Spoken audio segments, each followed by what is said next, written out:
Go Moo crew. My name is Jim Pettypower. I'm the author, illustrator, and recording artist for all things the Cows Go Moo. And I thought I'd just tell you a little bit here in my studio. I've been sketching and working and going to the studio and recording the song. Come and take a look over here.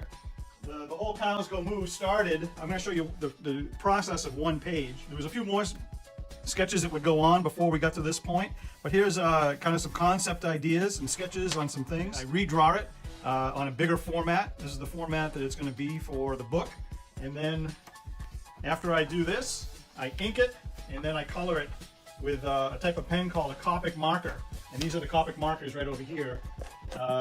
Originally I was going to do watercolor pen, brush, but I wasn't able to get the accuracy that I really wanted to get and the vibrancy, and so this is how we came together and did the Cows Go Moo. And then eventually it was printed, and here's the final deal. This happens to be my daughter Sophia's favorite set of pages. Some like mud, some like suds, and you're gonna have to buy the book to see what else happens. Well, I will show you this. Here's our dog Earl. He made the book, and some just sit and chew their cud. I hope you go out and check out the book. A big part of this book is the Buy a Book, Give a Cow project. You'll see right here. Let me introduce you to Beaker. He's the first of our plush animals. It took about 3 different prototypes to get him exactly as I wanted him to get. Eventually he'll be available in my Moo merch store. This is Beaker. He plays the drums in the band, as you can see right here.